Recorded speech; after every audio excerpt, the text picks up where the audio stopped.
Well, all you ever wanted to know about housing, property management. Well, look no farther. We have renowned David Masika being interviewed by my colleague, Fayaz Qureshi. The living legend, Fayaz Qureshi. When one holds a top office in a top organization, it is expected that they will consolidate that position and grow with the business. The idea that one would resign and form an organization that will be in direct competition with their former employer is deemed career and financial suicide. Our guest today went against convention, and his name is now associated with the management of prime property and philanthropy through Cheshire Disability Services Kenya. We speak to a living legend of Kenya's business world, Mr. David Masika. It's so great linking up with you after all these years. It's a very special moment for me. Same for me. To be in the same space with you. Yes. Of a man I have extremely respected and honored over the years. Thank you very much indeed. Yes. Yes. And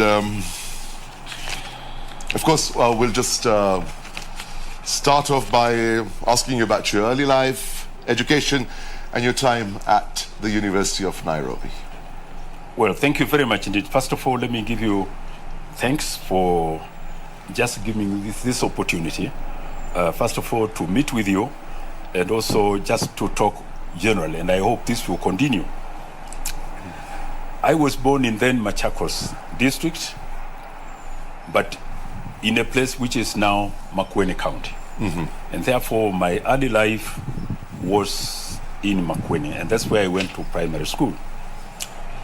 When it came to secondary school, I came to school here in Nairobi, but finished up in Western Kenya in Bugoma School, because the practice that time was some students would be exchanged with other students from Nyanza and Western Kenya, with others from Machakos and so on and so on. That was a very good thing.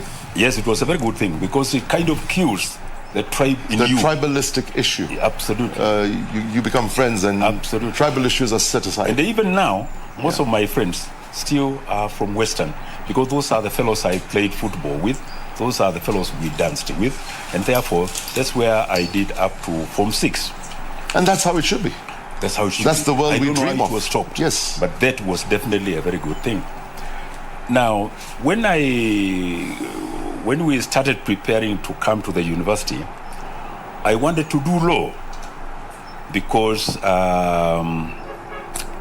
I thought it's best if I were a lawyer. But apparently when I went to Form 5, the English teacher didn't turn up. And therefore when now we have to prepare for the exams to do to the university, I could not do English. And therefore I ended up by being delegated to something different. Now, I looked into the curriculum, for the University of Nairobi, to try to find out whether there was something else I could do. And there was a degree, which there is today, called a BA in Land Economics. And the BA in Land Economics carries a lot of law with it, because you've got to do the law of contract, building, construction. In 4 years, or in the 3 years we are in the university, you still do law. But of course, So obviously you being inclined towards law, this appealed to you. Well, I liked law, and therefore, although I could not become a lawyer, but there was a lot of law in it. So that's why you went for it. That's why I went for it. Now, my very first subject at the university was a subject called the theory of structures, which is basically more or less physics. And the mathematics was by far my worst subject. And therefore, now you're encompassed with it. Now I'm encompassed with it, and so I decided this is enough now. So I go to the minister, to the dean, and ask them to transfer me to something else, but not this land economics with their theory of structures. So I go there, and the dean tells me look, you are only sponsored here, so I just can't transfer you immediately. I've got to apply for you to be transferred if possible. In the meantime, continue on with what you are doing. Now, a week later, nothing had happened at all on what I should continue with. But he had also told me, in the meantime, maybe you can come and join us at the Housing Research and Development Unit, where maybe you'll learn a little bit more. And so, for most of the time when I was at the university, I did work with the Housing Research and Development Unit. And at that time, I came to learn a lot of other things. We did, for example, social surveys in the slum areas, in Majengo, in Machakos, in Bugoma, and so on and so on. Now, as we were doing that, I came to realize that the degree did not just mean mathematics, the structures and so on and so on. There was much more to it. Yes. In the meantime, we had also started doing the law of contract, the law of tort, the law that I liked. I thought I could still do it. So the interest built up. So the interest was continued building up and so on and so on. Now, just in short, for most of the time when I was at the university, I did work with the Housing Research and Development Unit. And also, I was introduced to law, the law limited, of course, to the degree course that I was taking. But that was very interesting because, usually it's all theoretical university, but you were also getting the practical experience here. Yes, by luck, as you remember, running away from the university, I ended up at the Housing Research and Development Unit. So after the course of 3 years, we finished. And therefore, now we had to go to choose where to work.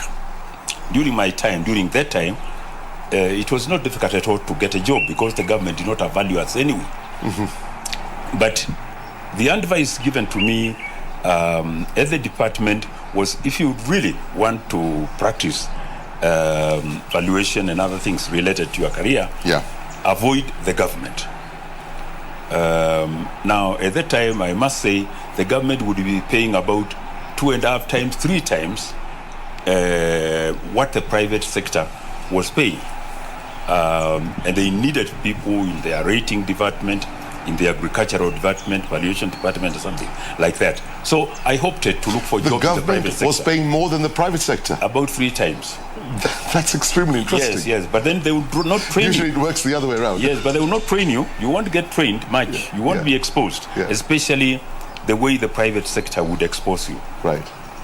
So I ended up then in Tyson's, where I was employed at their agricultural valuation section.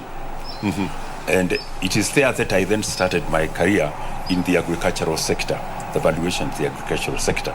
I was actually coming to that. Yes. Tyson's Abega was one of the biggest real estate firms in Kenya at that point in time, yes, right? Yes. By the way, it was not yet Tyson's Abega. It was just Tyson's. It was just Tyson's. Yes. Right. Later on, Peter Okondo would join us, now from wherever he came from. And he brought the name Abenga now. Oh, I see. Yes. And with all sorts of problems you can ever imagine.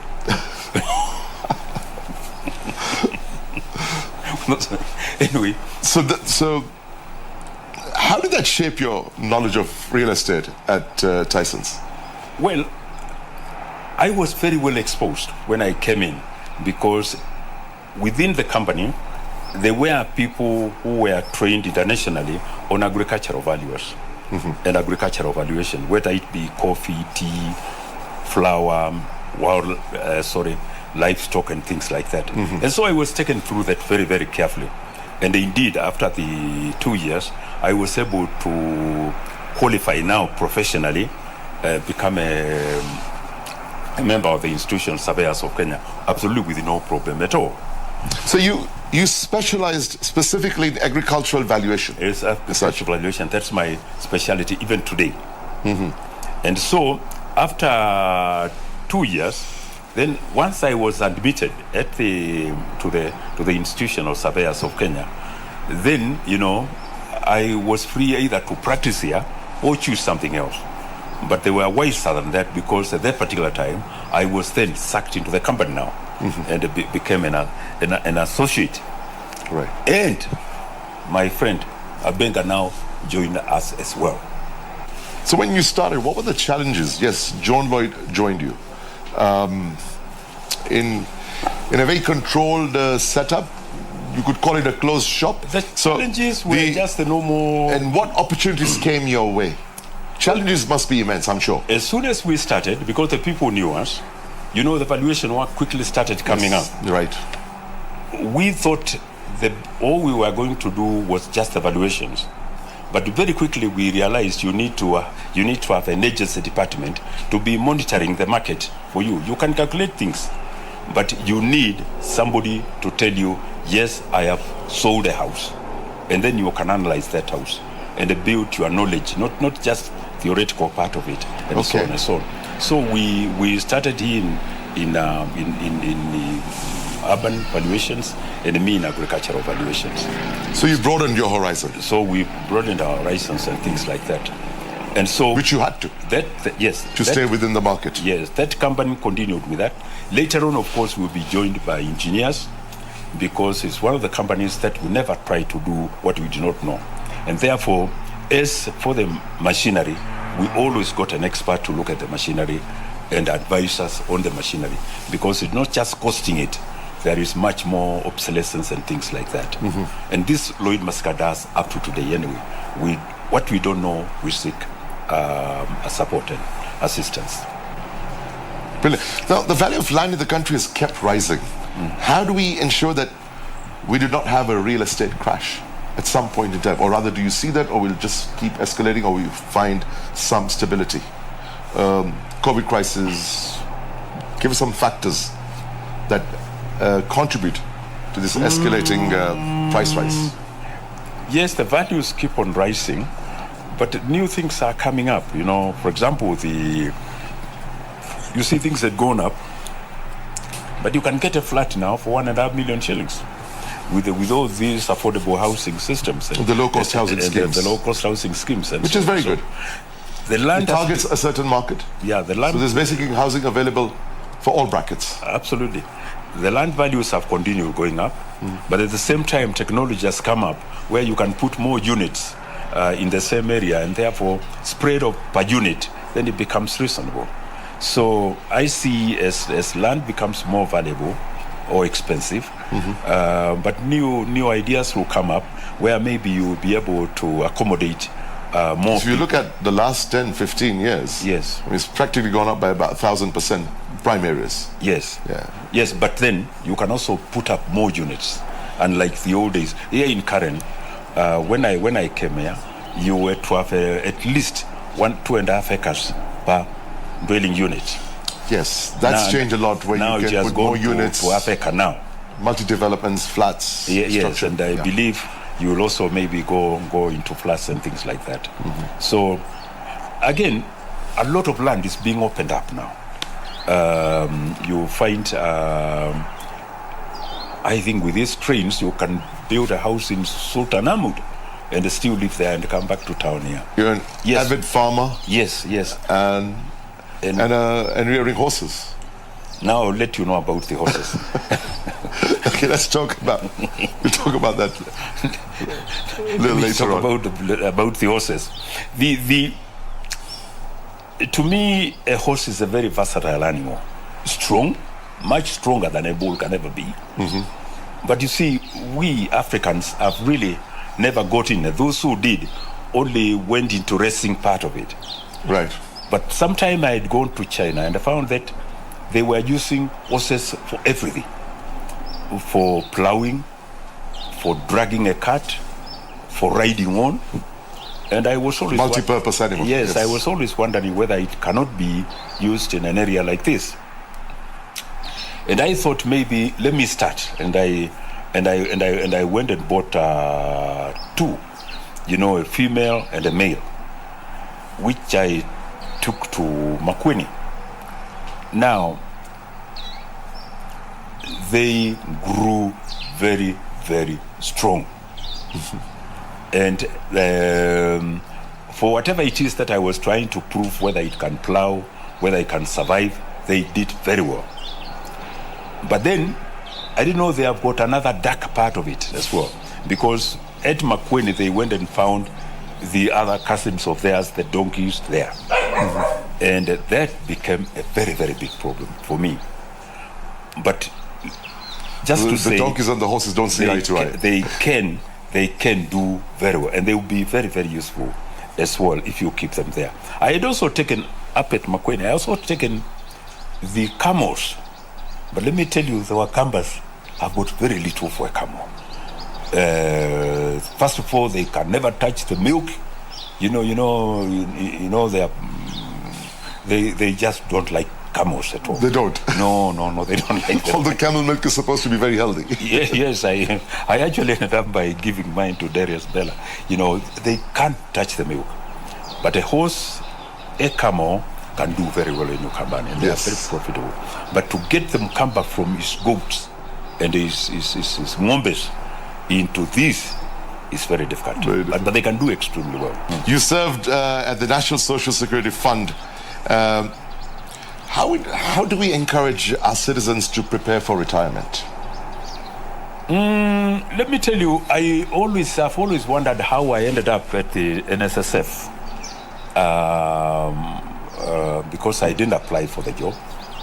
I went there, and when I went to the place, of course, the institution was kind of starved for cash. And I think for good reasons, because at that particular time, the contribution was only 40 shillings. Very small amount of money. And when you imagine it, that also at the same time, NSSF was regarded as a government department. So you had to have an office in every district, with an office, with a Land Rover, with everything. But you're only collecting 40 shillings. So it was almost impossible, to make ends meet.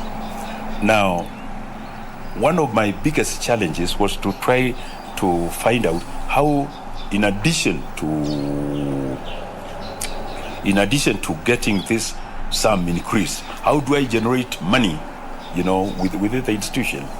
And of course, I went into the real estate, where I thought, with whatever it is we had invested in the real estate, we can create housing schemes. And I indeed did create housing schemes. NSSF, even today, has got one of the best tenant purchase schemes, where whatever we built, we ended up by selling it to our own staff, who then paid for it with the same rent that they would be paying elsewhere.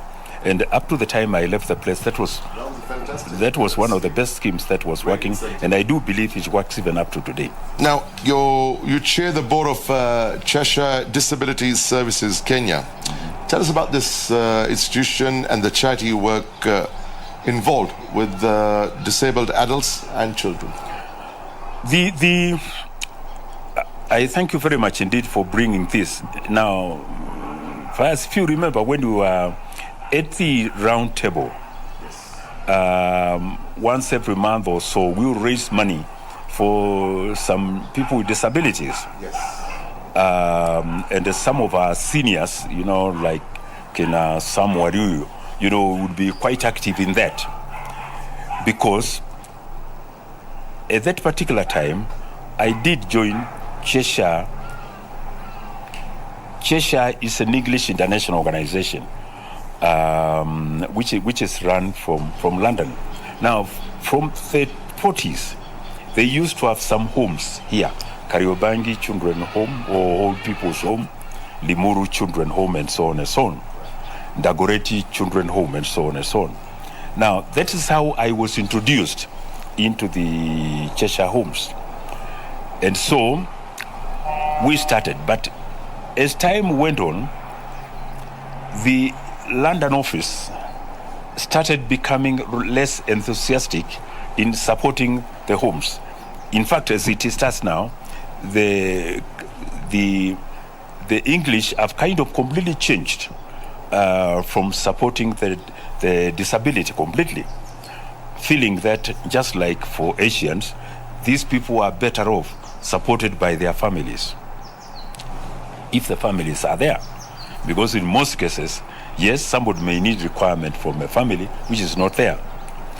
So, I would say about 40 years ago, Sam Waruyu, who was the chairman of Cheshire Global Cheshire here, he handed over the company to me.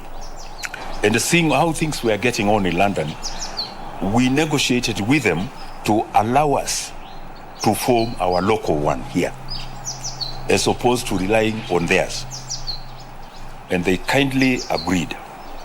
And when they agreed, we did form CDSK, which is then Cheshire Disability Services. And with that, one of the main reasons was I will not just simply rely on dish outs from London, but I can also seek for assistance from elsewhere.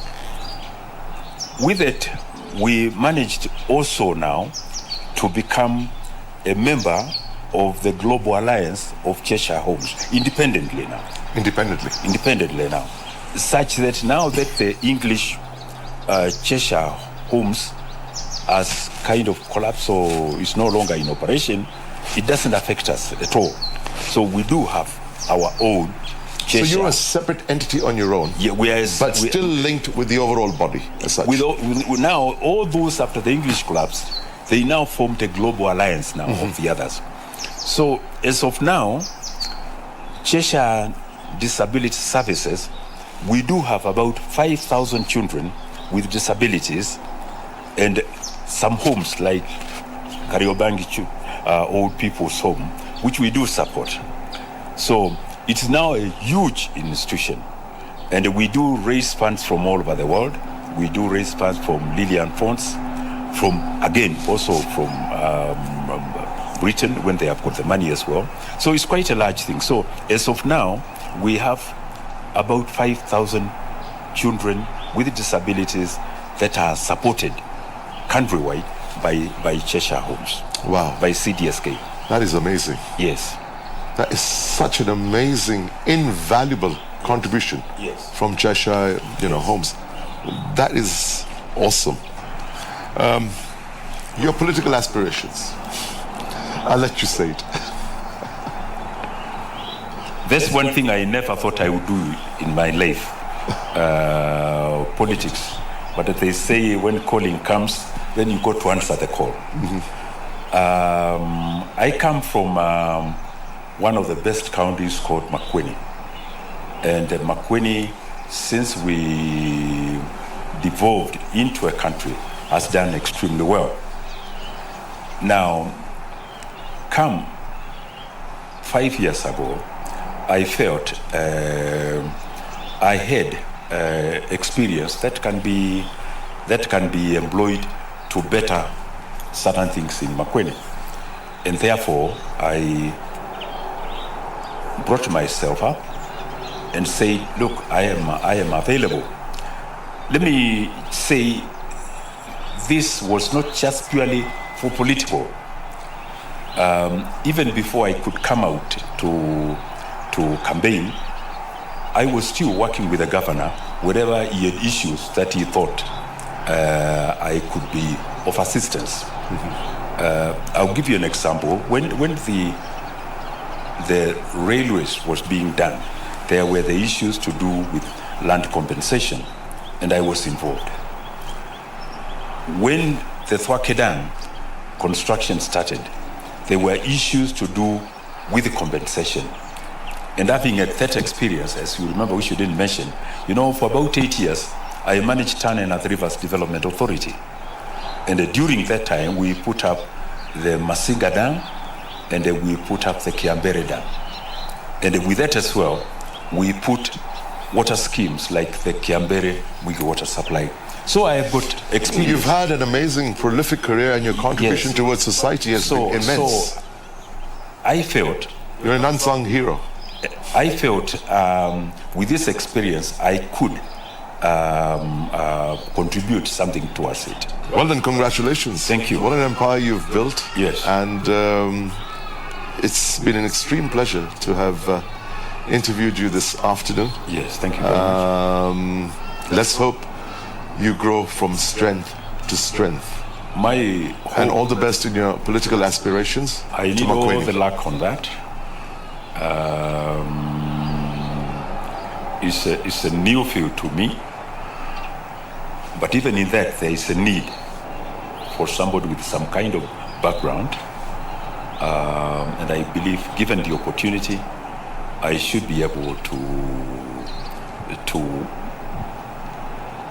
move things from where we are forward, not backward but forward.